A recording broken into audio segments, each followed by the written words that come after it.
Here we go. And marker.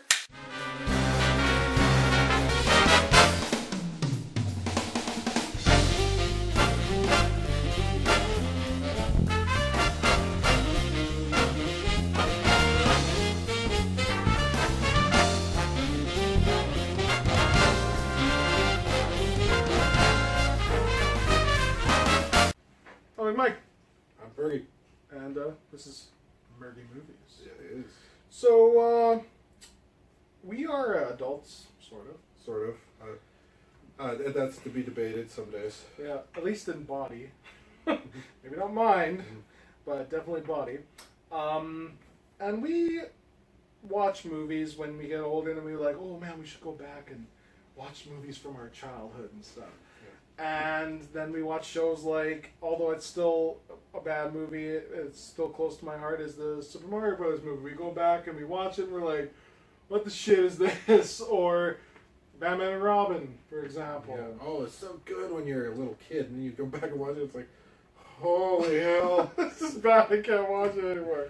I can't handle Arnold Schwarzenegger. Everybody, please. Chill. Oh man, there's so many friggin' ice puns in that show. And then, or for example, I was like, oh, Power Rangers is on Netflix. I'm gonna watch it again. Holy shit. The old Power Rangers is just bad. Like the parts when they're not fighting is just terrible. Even when they are fighting, it's not great. But when they're not fighting, it's like, you know how Saved by the Bell is really corny? Times that by like 1,000. That's how corny that show is. It's, yeah. So, and then we also notice things that... The other way around, where yeah, you notice like things that you enjoy more as an adult. Yeah, exactly. Like, as a kid, I never got the penicillin joke in the first Ninja Turtles movie. Yes, exactly, yeah. I never got that joke when I was a kid. And watch those again, man. Yeah. That first Ninja Turtles movie is awesome. Like, It's so, like, I wouldn't say it's underrated, but it's freaking good. Like, it's dark. It's dark. The Shredder is terrifying. Like, I mean, they tried to make him all bigger and scarier in the second movie, but he was not nearly as scary as he was in that first movie. No, and I actually saw someone cosplay as him, like, on Imgur, and holy fuck, that was awesome. It looked just like him for the movie. But yeah, you go back and you watch the movie, you're like, man, how come I didn't appreciate this, you know? Like, you're watching a show and you just don't understand. I mean, you're a kid, right? You're just, and then it's like, you see a fluffy thing and you run off in the next room. It's just, that's how it is. But, and then, yeah, you start to notice things like that. And even as we were talking about just off camera, we're both parents. And, God, we were allowed to raise other lives. yeah, I don't know what happened, man. Well, it's just happening. It does. It just happens. So now we watch things as adults and we're just like, man, that's stupid. You know? Like, going back to our high school filming days, with our Rumble at MRCI, which some of you may have seen. If not, go back and torture yourself. But I was watching like some behind the scenes stuff we did, which is just basically us goofing around. Yeah. And holy shit, man. Just how, like, we were weird. We were weird. Like, for some reason, you like decided to do a pole dance behind the school randomly when we filmed it. Why not? Yeah, exactly. So it's just like weird shit like that we did. But anyway, yeah, you just go look back at stuff and you're like, what the shit? And that's what we do with movies too, like you say. So we go back and we watch a movie that we haven't seen in a while, or we watch a new movie and we go all dad on it. Or, yeah. You know, like I was watching Daddy's Home. Yeah. I love that show. Have you watched it yet? No. You should really watch it. It's really good, especially as a dad. It's really, and especially with the stepdad things in there. It's definitely a really cool thing to watch. But there's a scene in there when Will Ferrell, he's always looking for the kids' like love and attention because he's their stepdad, right? Yeah. And they do like him. It's not like they hate him at all, but it's just they haven't gotten to that point where they call him dad yet, right? Yeah. And at one point in the movie, spoiler alert, which is not really much of a spoiler alert, they call him dad at one point, and he's like, "You call me dad?" It's like, "Yeah." I said I wouldn't cry. And it's like, his wife's like, you said you wouldn't cry. This is really funny. Really cool. But, yeah, just things like in that movie, like, where they identify with parental issues where it's just like, Jesus, I'm totally right along with you there and whatever. It's just, it's really interesting. Like, what have you watched that you've been, like, went all bad on? Well, okay, it might seem weird, but for me, whenever I watch a Robin Williams movie and he's allowed to rant, especially if it's a kid's movie, right? I'm like, I don't know how half of this shit gets past the producers and the directors, because some of his jokes are so coy, and he uses, like, references that no child is gonna get. Exactly. Yeah, exactly. It's like the Harvey Dangerfield fucking reference he uses in Aladdin when he's losing chess to the... Oh, the Rodney Dangerfield? Yeah, Rodney Dangerfield. Oh boy, I'm losing to a rug. What kid is going to get that joke? Exactly, right? Until you get way older. Yeah, when you're an adult, you watch it. And there was one, even as an adult, he used... And I was watching behind the scenes when they were recording. Right. And obviously there are months, like, they said they have, like, hours and hours of just random Robin Williams material that they didn't use. From Aladdin, yeah, I would love to see that. They really should release that. That'd be awesome. And there was one, and him and the kid who plays Aladdin were in booths like this, talking back and forth. Right. And he's like, "All right, how do I look?" And just just enough. It's like, yeah, okay. It's like, "How do I look? Like a vampire on a day pass." The kid just fucking lost. Yeah, I know. How can you not? Like, how can you seriously work around that man and not laugh for like a second? You know what I mean? Yeah, because, like, I ruined so many takes. Just laughing in my head. Oh, I bet, man. He's just again, one of the best. It's a shame. But yeah, I would love to see a lot more of that stuff and whatever. But yeah, like you say, it's a shame we never got Robin Williams playing Newt from Death Newt. Yeah, I know, right? Or it would just be nice to have him back for the new live action one. Yeah, he would have been. If they didn't ask him if he was alive, I would have been pissed because, you know, like, seriously, you know, how can you top that? I mean, good luck, Will Smith. Like, I mean, you're probably gonna have some jokes and stuff, but you're never, ever gonna meet his demands. Robin Williams, and it's like it was so perfect because he's like this magical thing that just turns into whatever. And yeah, because as Robin Williams can't control himself, this stuff just comes out of him. That's the genius of him, man. And that would have been great to see. If they, I really wish they probably would have, I guess, been in poor taste, but not for me really. But they should have had a CGI genie and just used the takes they didn't use, because that would have been. And then they could use the ones they had too, but that would have just been awesome to see. But and have him in the show. Other things you noticed as an adult from your childhood that you missed? Yeah, like, let's see. Well, I was talking about off camera, like, probably kids shouldn't be watching this 8 to 10, but this movie called Elvira, Mistress of the Dark. And I just saw it as, like, a weird, kind of scary-ish horror comedy kind of thing, right? Mm-hmm. Until you realize how many freaking blowjob jokes are in that show. And the same thing, like, even some cartoons just have... Yeah. Really off the wall adult jokes, like, and your kid looks at you like, "What are you laughing at?" You know, it's really funny. Like, there's a joke in Toy Story with Mr. and Mrs. Potato Head, and it was she was putting stuff in his ass, and she says something which is bad enough. She's putting stuff in his ass, right?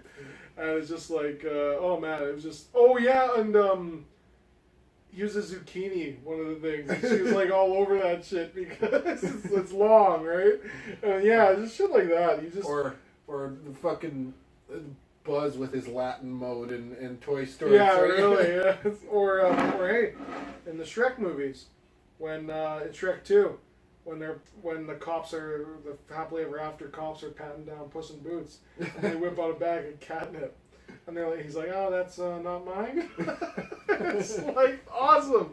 Or Pinocchio cross-dressing, and he's, oh yeah, it's like, say something weird like, "I'm not wearing ladies' underwear." "I'm not wearing ladies' underwear." And it's like, "I'm not." And then Jim Jean goes, "It's a wrong? And then snaps it. It's like, whoa! Like, oh man, as an adult that's hilarious, but as a kid you're like, it's weird, but you're not totally grasping it, right?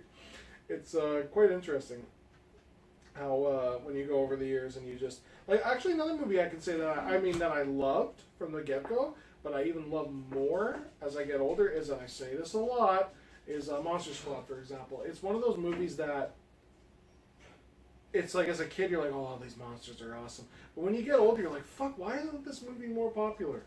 Like, why isn't, like, I mean, they're all Universal Studios types of monsters. The effects are fucking amazeballs, especially for the 80s. And it's action-packed, especially the last, like, 30 minutes of the show. It's just, like, there's constantly things going on, and it's so entertaining. Like, so, like, yeah, for example, can you name another movie that you thought was just, like, you knew was good growing up, but that you just even more appreciated as you got older? Just the Disney movies, like, most of their, like... trying to think, like all of the jokes in The Lion King, most of the jokes, they had a lot of jokes in The Lion King for adults. Yeah. My dog is fighting my mom's dog. Weird. Anyway, yeah, like, so, yeah, there was a few jokes like that. Like, what? It's a throwaway one. I never got it as a kid, but Jeremy Irons did it so perfect. They should have asked him to do Scar again. But anyway, yeah, where he's like, Simba's like,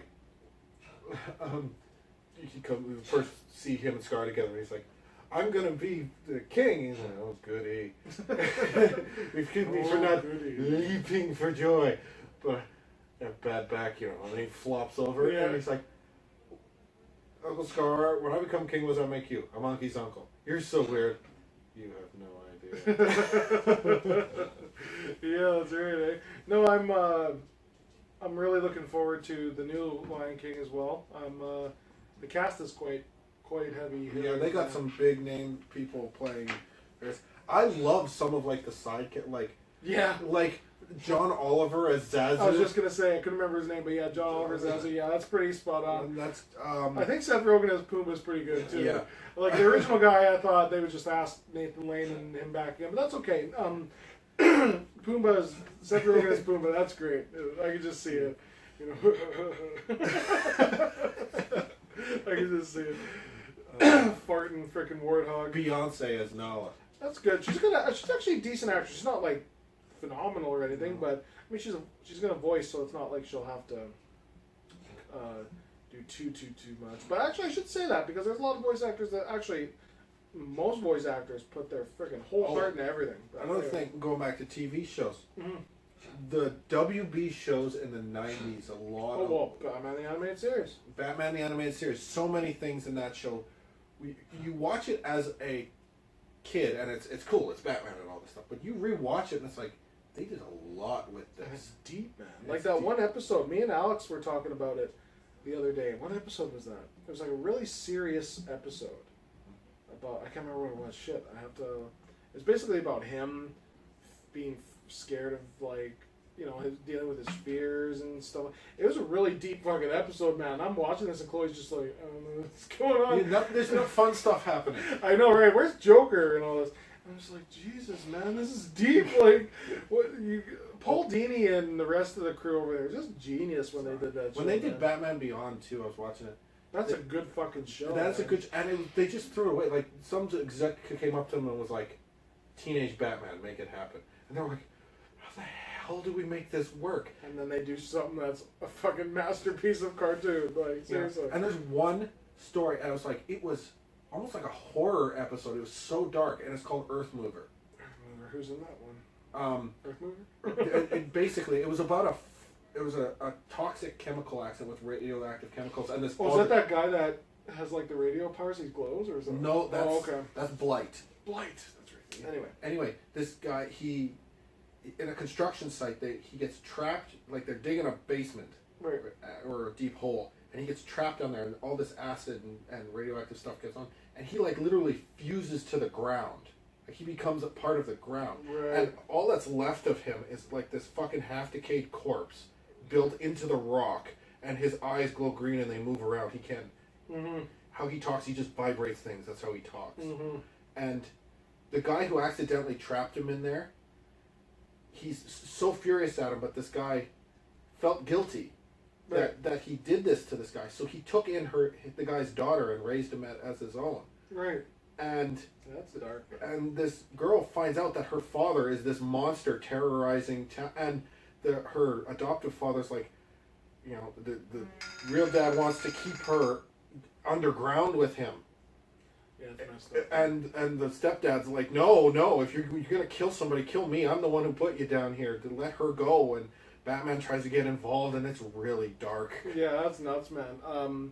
Actually, even in the animated series, like the original with like the Clayface episode was actually quite horrifying because his face is melting and he's trying to deal with it and it just overcomes him people dump a bunch of shit on him and that's what happens.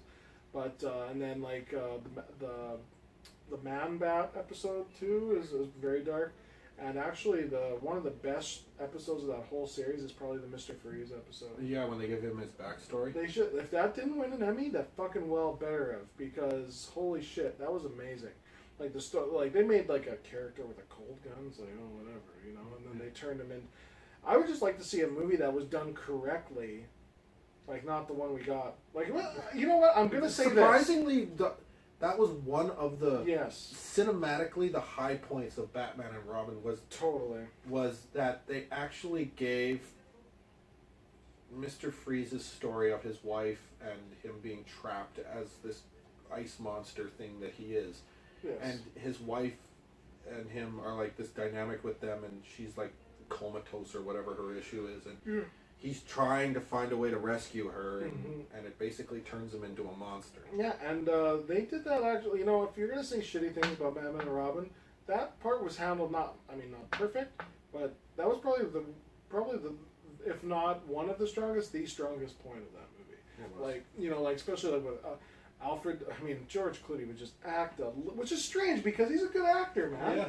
If he just acted a little bit more, because it was like, oh no, Alfred, you're dying. Don't say that. It's like, what the fuck, George? Like, you're a good actor. You're an Oscar-winning actor. Try to put at least a little bit of effort in. Oh god! But if he would have done that, that would have been great. But like, you know, like, help, please save my friend or whatever. You know, like, it actually was a good part of the show. Like, I still remember that being good when I was a kid, and I actually still remember that actually. If you're going to say anything bad about Batman and Robin, that is or good about Batman and Robin, that is probably one of the best, if not the best things. There's another show I was going to say, too. There's another one I was thinking going funny. Animaniacs. There are so many. Dude, Animaniacs. I got to go back and watch that. Actually, a show that I really want to start watching more of is, I think it's called Toon Talk. Yeah. Like, have you seen this? No. It's a podcast. I think it's called Toon Talk. Podcast. Yeah. Basically a show done by, what's the name of the Ron Paulson? Is that his name? Rob Paulson. Rob Paulson. Yeah. He does the voice did you see of Yakko him and Seth Green? Yeah, that's what it was. It was from that show. Yeah. And he actually does an episode with Kevin Conroy. It's basically voices from cartoons. Yeah. They read lines from movies. Yeah. and what was he reading? They were reading. Oh yes, Star Wars from the best. Revenge of the Sith. He was doing Pinky as Obi-Wan Kenobi. Yeah. And Seth Green was doing Chris from Family Guy as Anakin Skywalker. You're talking to me. And he's just losing his shit as he's laughing. Everybody there is just laughing their face. Yeah, it's like, you're lost for power. Yeah, you're lost for power. Narf.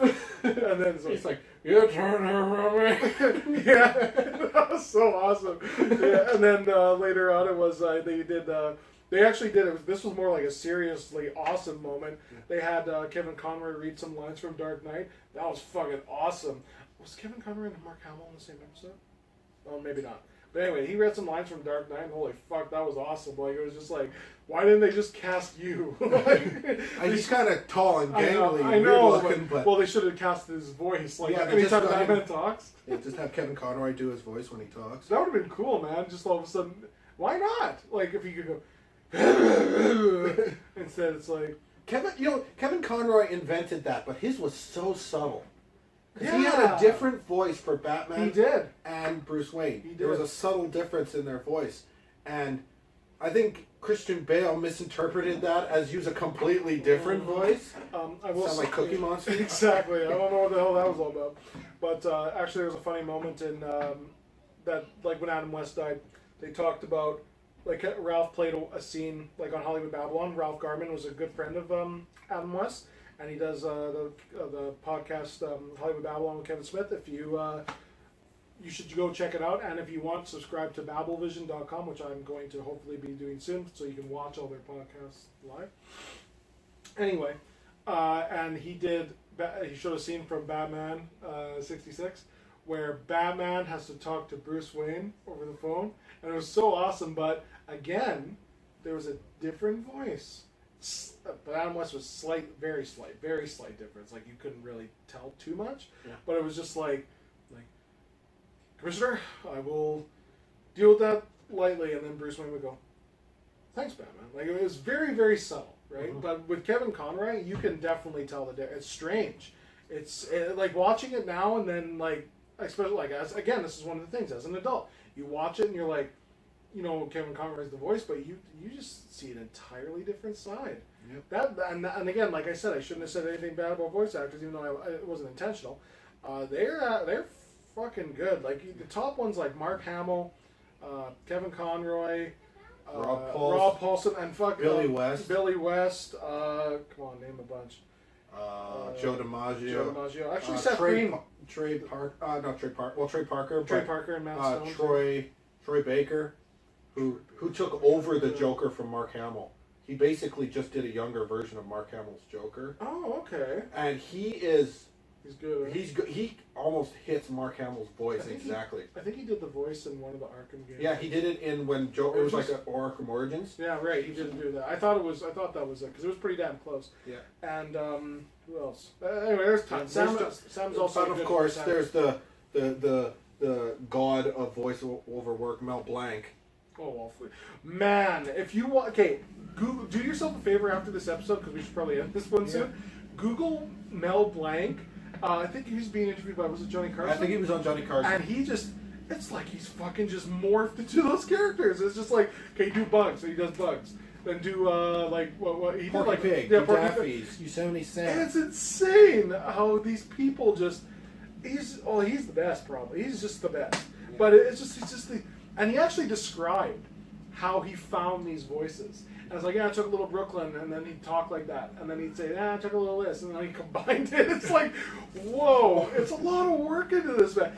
But you gotta admit, though, that's probably like, as say, a spouse of any of these people, it's like, you just hear them talking to themselves probably half the day because they're trying to find a voice. That reminds me of a funny Mark Hamill story when he got the role as Joker. Mm-hmm. He was driving to the first recording session, and he forgot how he had laughed. He forgot the laugh. Oh, shit. And he's driving there, and he's iconic laugh. The iconic Joker laugh. And he's like, now how did I do that? And he's like, I'm sitting there on the freeway in LA going, he's like, he's laughing at this guy next to him. He's like, I'm sure in Los Angeles, no one will look twice and look at that guy laughing maniacally in his car. Is that fucking Luke losing his shit? It's like, what the hell, man? No, and I must say, I'm also looking forward to The Last Jedi. Oh, oh my god. Off topic. They've created a new Ewok. Yeah, what are they called? Porgs now? Porgs. They're like these weird little bird owl things. It's like a Ewok and a Tribble. With bird wings. Yeah, exactly. Very strange. Hopefully they're not the MacGuffin weird things that they were in. I think they're just sort of more of a pet. I hope so. I hope they don't do stupid things. But I mean, I don't think they'll steer us too wrong. No. I think I'm going to be. I think I'm going to leave. I guarantee you, I'm probably not going to leave there with a dry eye because they're going to talk about Carrie Fisher and some shit's going to happen. I'm fucking going to bawl like a baby, probably. Okay. And then there's a scene in the trailer, if you've seen it, where Kylo Ren's coming at her. And he puts I hope that's a fake, man, because if he kills her too, fuck that guy. It's like, fuck that guy. We have officially have a villain who is what Anakin Skywalker should have been. He is a complete piece of shit that just wipes everybody out. Fuck you if you kill Carrie Fisher, you son of a bitch. You already killed Han Solo. Exactly. Yeah, I'm it's just I'm really looking forward to seeing how things that are going to develop, who's Ray's parents are.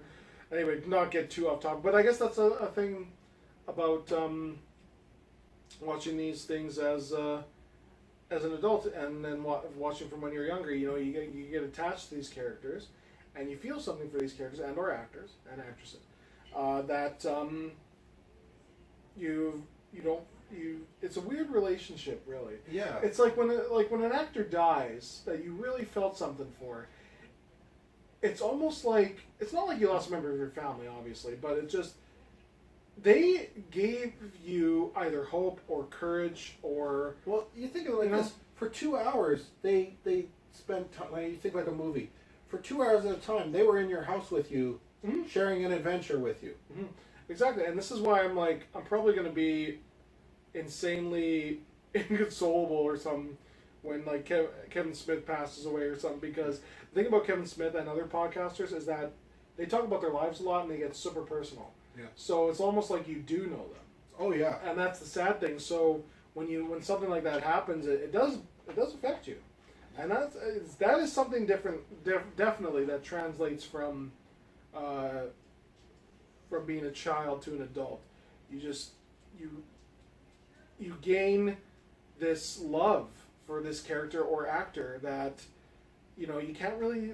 It's not the same thing as having a relationship. It's not the same, you know, as, you know, losing a close friend or family member. But it's something. Like with Harold Ramis, I didn't expect to feel too much about that guy, but shit, you know, like he did so many movies that I loved and stuff, like Groundhog Day and Ghostbusters, of course, and all that stuff, right? So it's that transition from adult to from kid to adult, man. It's, you know, kids say they want to grow up, but trust me, you want to not grow up so quick. Life was so much. There are days you want to go back and be a kid again. Exactly, man. I mean, you get those opportunities, and that's why a lot of people have kids, because because they want one, but also because they like to relive that, and it gives them a chance to, you know, relive that with their kid, and that's what good fathers and mothers do, and you know, so I guess until next time, I'm Big Mike. I'm just a person. And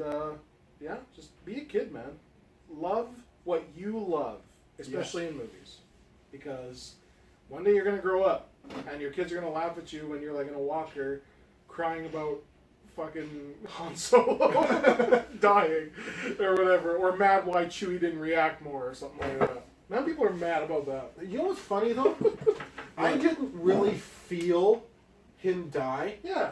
Until Chewie screamed out. Yeah, man. Like Chewie with that growl, it's like shit, man. It's like your dog crying because you got killed or hurt. You know what I mean? It's like, fuck you, feelings, shit. Feelings. I hate you, feelings.